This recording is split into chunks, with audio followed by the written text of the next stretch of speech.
அம்மாவோட வருகைக்காக அந்த ஜனங்க காத்துக்கிட்டு இருந்தாங்க. அந்த நாளும் வந்தது. அம்மா திரும்ப வந்துட்டா.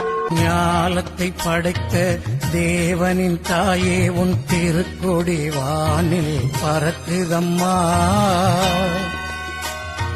ஞாலத்தை படைத்த தேவனின் தாயே உன் திருக்கொடி வானில் பறக்குதம்மா. கோல விழாவின் சிறப்பினை கூறி அசைந்தாடி மக்களை அழைக்குதம்மா.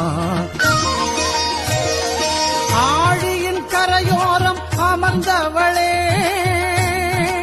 அம்மா அருள்மழை